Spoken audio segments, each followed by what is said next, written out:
도쿄의 어느 조용한 대학가. 한 청년이 평범한 일상을 보내고 있었다. 불교 신자였던 그는 매일 강의실에서 경전을 읽고 저녁이면 산책을 하며 사색에 잠기곤 했다. 그러던 어느 날 우연히 작은 펫숍을 발견한다. 고양이들이 졸린 눈을 뜨고 그를 바라봤다. 그리고 그 순간 고양이 좋아하세요? 잔잔한 목소리와 함께 한 남자가 다가왔다. 그는 친절한 미소를 띠고 있었고 따뜻한 캔커피 4개를 내밀었다. 고민하지 말고 하나 골라보세요. 단순한 호의처럼 보였다. 그러나 이 작은 선택이 생사를 가르는 순간이 될 줄은 아무도 몰랐다. 몇 년 후 일본을 뒤흔든 연쇄살인범이 체포되었을 때 그는 기자 앞에서 이렇게 말했다. 스님이 된 그는 2번이나 독이 없는 커피를 골랐습니다. 마지막 하나를 권했을 때는 거절하더군요. 그 순간 깨달았죠. 아, 신은 정말 존재하는구나. 이것은 단순한 우연일까? 아니면 운명을 시험하는 게임이었을까? 도쿄의 여름은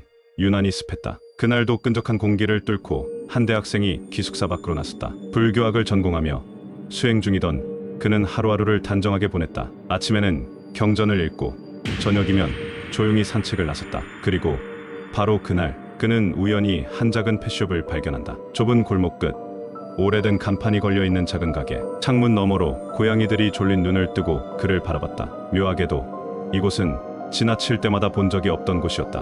문득 가게 안에서 인기척이 느껴졌다. 고양이 좋아하세요? 낯선 목소리가 들려왔다. 그가 고개를 돌리자 한 남자가 문 앞에 서 있었다. 나이는 40대 초반쯤, 마른 체격, 깔끔한 앞치마, 눈가에는 잔잔한 미소가 걸려 있었지만 어딘가 모르게 눈빛은 차가웠다. 대학생은 자연스럽게 대화를 나누게 되었다. 고양이에 대해 묻고 가게에 대한 이야기를 듣고 그리고 혹시 아르바이트에 관심 있나요? 펫숍 주인이 말을 건넸다. 그는 덤덤하게 설명했다. 시간이 있을 때 와서 고양이 돌봐주시면 돼요. 어렵지 않아요. 가볍게 생각해보세요. 뜻밖의 제안이었다. 하지만 대학생은 스님이 되기 위해 수행 중이었고 모든 결정은 스승인 교수님께 허락을 받아야 했다. 교수님께 여쭤보고 다시 오겠습니다. 펫숍 주인은 빙긋 웃더니 선반에서 캔커피 4개를 꺼냈다. 그럼 고민하면서 이거라도 한잔하세요. 4개의 캔이 그의 손앞에 놓였다. 대학생은 무심코 하나를 골라 따뜻한 커피를 한 모금 마셨다. 그때는 몰랐다.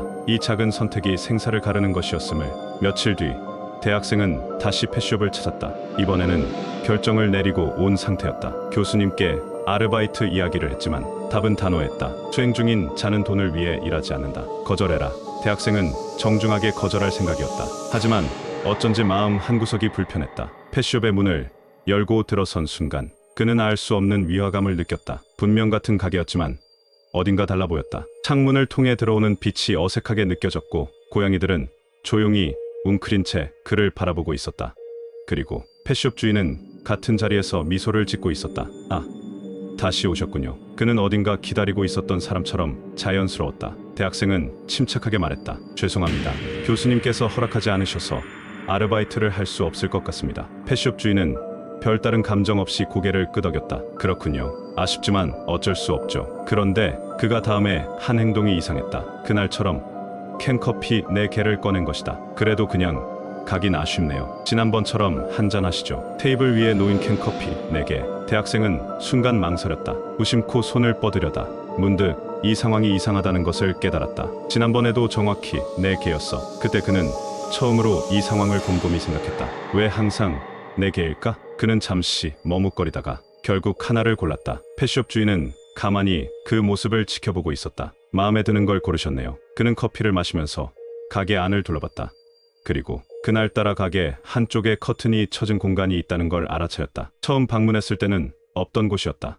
마치 무언가를 가리려는 듯한 그 순간 등줄기를 타고 서늘한 감각이 스쳤다. 설명할 수 없는 불길한 예감. 대학생은 마시던 커피를 내려놓았다. 펫숍 주인은 그런 그를 유심히 바라보며 말했다. 한 개 더 드셔도 됩니다. 대학생은 정중하게 손을 저었다. 괜찮습니다. 잘 마셨습니다. 펫숍 주인은 잠시 그를 바라보더니 천천히 웃었다. 대학생은 짧게 인사를 한 뒤 그 자리를 떠났다. 그것이 그가 살아남을 수 있었던 마지막 기회였다는 것을 그는 알지 못했다. 그로부터 몇 년 후 일본 전역을 충격에 빠뜨린 한 사건이 뉴스에 보도됐다. 경찰은 실종 사건을 조사하던 중 한 수상한 공통점을 발견했다. 사라진 사람들 대부분이 한 지역의 작은 펫숍과 연관이 있었다. 수사팀이 주변 CCTV를 분석한 결과 피해자들 중 몇 명이 실종되기 직전 그 가게를 방문했던 것이 확인되었다. 경찰은 즉시 펫숍을 급습했다. 가게는 한산했다. 고양이들이 웅크려 자고 있었고 주인은 조용히 경찰을 맞이했다. 하지만 가게 안쪽을 수색하던 형사들이 커튼 뒤에서 끔찍한 광경을 발견했다. 냉장고 안에 줄지어 놓인 캔커피, 일부는 아직 밀봉된 상태였고 일부는 이상한 용액이 섞여 있었다. 실종자들의 소지품과 신분증까지 보관되어 있었다. 경찰은 즉시 펫숍 주인을 연행했다. 그리고 그가 입을 열었을 때 모두가 소름 끼치는 진실을 마주하게 되었다. 나는 사람들을 죽인 게 아닙니다. 그들은 스스로 선택한 거예요. 수사관들이 그의 범행 수법을 추궁하자 그는 담담하게 설명했다. 가게에 방문한 손님에게 캔커피 4개를 권한다. 4개 중 3개에는 치명적인 독극물이 들어있다. 손님이 독이 든 커피를 선택하면 그는 아무 말 없이 지켜본다. 그들이 직접 골랐습니다. 나는 단지 선택지를 줬을 뿐이에요. 범인은 자신이 사람을 죽였다는 인식을 하지 않았다. 대신 그는 이것을 실험이라고 표현했다. 인간은 운명 앞에서 어떤 선택을 할까? 그 선택이 생사를 가르는 순간이라는 걸 모른 채 그들은 무슨 근거로 하나를 고르는 걸까? 그리고 그는 한 명의 대학생 스님을 떠올렸다. 그 스님 말입니다. 그 아이는 2번이나 가게에 와서 커피를 골랐어요. 그런데 2번 다 독이 없는 걸 골랐죠. 그뿐만이 아닙니다. 나는 마지막으로 한 캔을 더 권했어요. 그날은 그 아이가 마지막 기회였죠. 하지만 그는 거절했어요. 그 순간 깨달았죠. 아, 신은 정말 존재하는구나. 경찰 조사 결과 그의 냉장고 안에는 독극물이 주입된 캔커피가 수십 개 보관되어 있었다. 모든 범행이 밝혀졌고 그는 결국 일본 역사상 최악의 연쇄살인범 중 한 명으로 기록되었다. 하지만 마지막까지도 그는 자신의 범행을 살인이라고 부르지 않았다. 그는 단지 선택할 기회를 줬을 뿐이다. 그리고 그는 운명이 그 스님을 살려줬다고 믿었다. 그가 체포된 후 한 기자가 면회를 신청했다. 언론은 이 사건을 캔커피 살인마라 부르며 연일 보도했고 사람들은 그의 실체를 궁금해했다. 그리고 그는 예상과 다르게 인터뷰에 응했다. 기자는 철창 너머의 남자를 마주했다. 깔끔한 교도소 수의를 입고 마른 체격의 그 남자는 조용히 웃고 있었다. 오시느라 고생 많으셨습니다. 마치 손님을 맞이하는 듯한 태도. 기자는 가벼운 인사도 없이 바로 질문을 던졌다. 왜 그런 짓을 한 겁니까? 범인은 고개를 갸웃했다. 그런 짓이 아니요? 저는 단지 기회를 준 것뿐입니다. 기자는 얼굴을 찌푸렸다. 기회라고요? 당신은 최소한 6명을 독살했습니다. 범인은 여전히 태연했다. 그들은 선택을 했을 뿐입니다. 강요한 적 없어요. 나는 4개의 캔커피를 주었고 그들 스스로 하나를 골랐죠. 그는 손가락 4개를 들어 보이며 말했다. 단 1초의 고민도 없이 그들은 아무렇게나 하나를 선택했습니다. 그게 그들의 운명이었던 거죠. 기자는 섬뜩함을 느꼈다. 이 남자는 살인을 저질렀다는 죄책감이 전혀 없었다. 오히려 그는 자신이 운명을 판별하는 역할을 했다고 믿고 있었다. 기자는 더 깊이 파고들었다. 그럼 그 스님은요? 처음으로 범인의 표정이 미묘하게 변했다. 그는 손가락을 천천히 깍지 끼며 말했다. 그 아이 참 신기했죠. 2번이나 독이 없는 캔을 골랐어요. 마지막 1개를 권했는데도 거절하더군요. 그는 조용히 미소를 지었다. 기자는 숨을 삼켰다. 나는 사람들의 선택을 지켜봤습니다. 그리고 대부분은 무작위로 골랐어요. 그 결과 그들은 운명을 피하지 못했죠. 그는 잠시 말을 멈췄다. 하지만 그 스님은 달랐어요. 2번을 골랐는데 2번 다 살아남았어요. 그리고 마지막 1번 나는 그에게 진짜 시험을 줬죠. 기자는 목이 타들어가는 느낌이 들었다. 진짜 시험? 범인은 고개를 끄덕였다. 그날 나는 그에게 마지막 기회를 줬습니다. 한 캔을 더 마시라고 권했죠. 그는 살짝 미소를 띄었다. 그런데 그는 거절했어요. 그 순간 저는 깨달았습니다. 이 아이는 선택하는 것이 아니라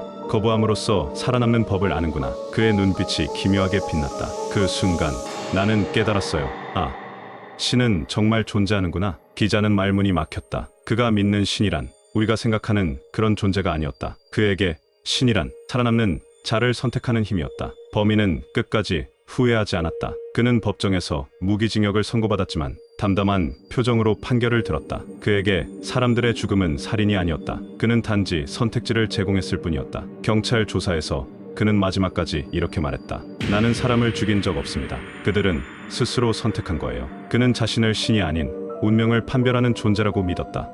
그러나 그의 실험에서 살아남은 단 한 사람, 그 스님만은 다르게 행동했다. 그는 선택하지 않았다. 그는 거절했다. 그것이 정말 신의 가호였을까? 아니면 그 스님만이 알고 있던 살아남는 법이 있었던 걸까? 우리도 매일같이 선택을 한다. 출근길에서 어느 길로 갈지, 식당에서 어떤 메뉴를 고를지, 때로는 사소한 선택이 우리의 운명을 가르기도 한다. 만약 당신이 그 펫숍에서 캔커피 4개를 받았다면 당신은 어떤 걸 골랐을까? 그리고 당신도 살아남을 수 있었을까? 이 사건에 대해 여러분은 어떻게 생각하시나요? 스님의 생존은 단순한 행운이었을까요? 아니면 그가 알지 못하는 무언가가 작용했던 걸까요? 여러분의 의견을 댓글로 남겨주세요. 그리고 혹시 오늘 누군가가 당신에게 선택의 기회를 준다면 그 선택이 정말 우연일까요? 아니면 누군가가 이미 정해둔 운명의 일부일까요?